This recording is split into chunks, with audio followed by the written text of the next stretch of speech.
Daddy. Daddy. No. At 17 Berry Place, close to the British Museum, lives Andy Martin. I like it when people say someone who's 38 is young. I like that. Hello, Andy. Hello, Frank. Would you like to say a few words about yourself? No. We now move to another member of the Martin family, who unfortunately is not very well today. But at least he smiles. Yes. Andy and most of his family, and all of his family, are artists.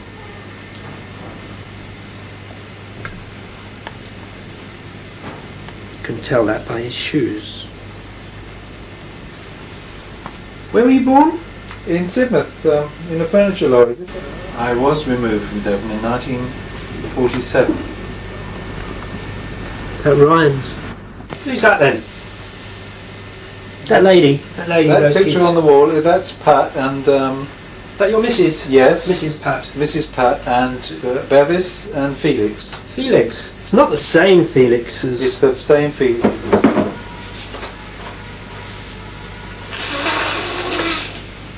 This is where we draw and live, yes. Draw and live.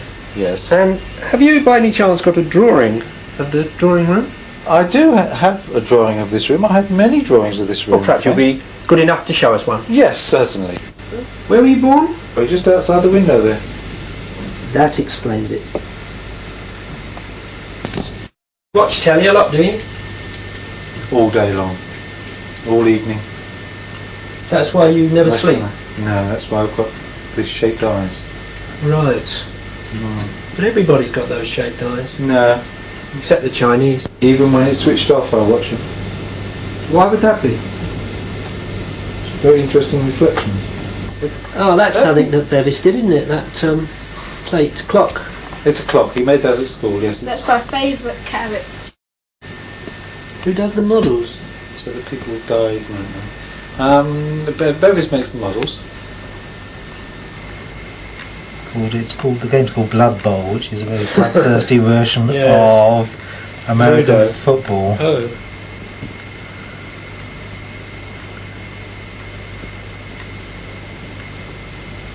Good lord, there's Doctor Who's phone box in the background. I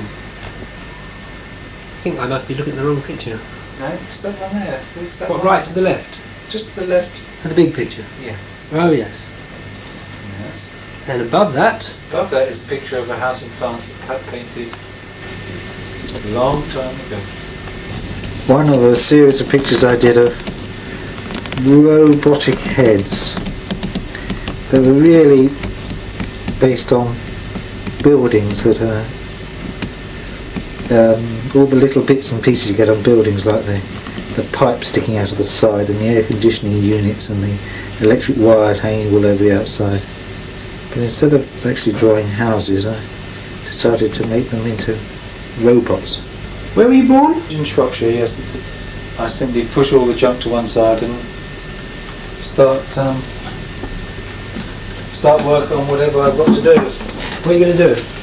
Well, I've got a drawing to do at the moment about a dragonfly coming out of a pond, so I have to find all my bits and pieces of paper. Here's some. And what I've been trying to do is to work out the design of this picture. This is a drawing that I'm working on. It's for a children's cancer charity, and it's supposed to be like a little picture that's going to go on a postcard. And it's a story of a dragonfly, and I've got the dragonfly nymph on the water lily stem here, and here's the dragonfly flying up into the sky, and in the water there's lots of little insects and bugs all floating around, wondering where this particular creature has gone to. It's supposed to be very symbolic of going up to heaven and all that kind of stuff. But I can't get the design right, so I've worked at it and I've left it for a bit, and now I'm coming back to it again. And in the next few days it should start coming together again.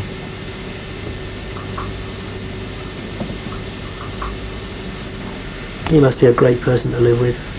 I'm really exciting, yes. Dynamic, great conversationalist.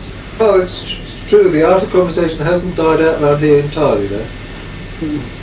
Nor is the art of listening. Now this is one of my favourite pictures, which I did for BBC Wildlife magazine.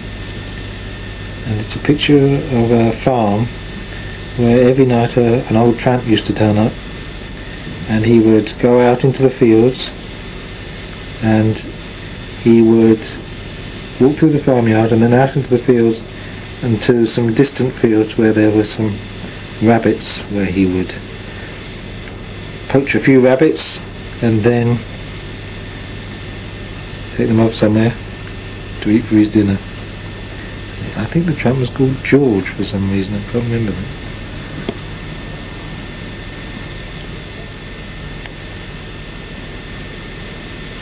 The chief thing I liked about it was a moonlit scene, and I like moonlight.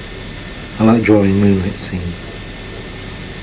At 17 Berry Place, near the British Museum, lives Andy Martin. That's my desk with all sorts of odds and ends on it. That's one of the robot heads.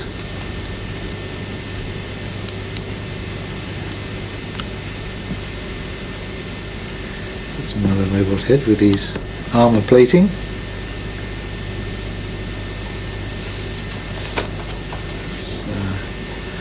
You see that sort of medieval one with bits and pieces of other robots all tacked together to make a new shell.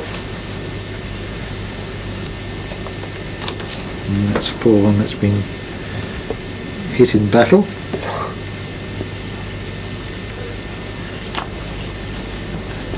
And that's one with the plating.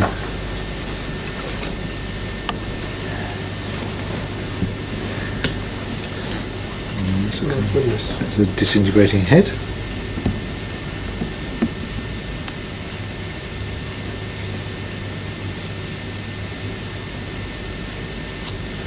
These are some pictures of me that I did when I was extremely melancholy. You're worried about your head disintegrating. You think you've got problems?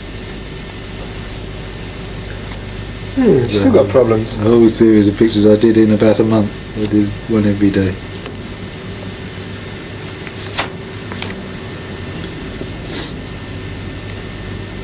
None of which I'm told look like me at all. So. They've got the essence of you, I think. Yes, that's one I did in a distorting mirror.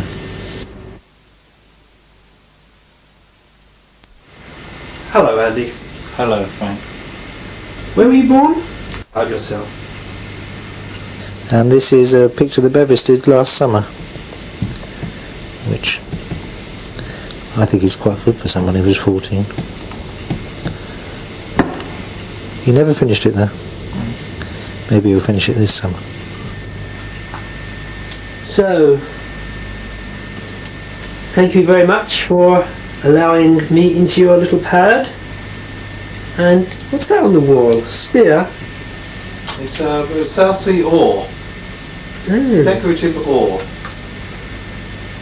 I suppose they use paddles to stab people with, do they? The end! Great coincidence, I think. A great coincidence. I think one could say that. The end! This is better than in Sidmouth, in a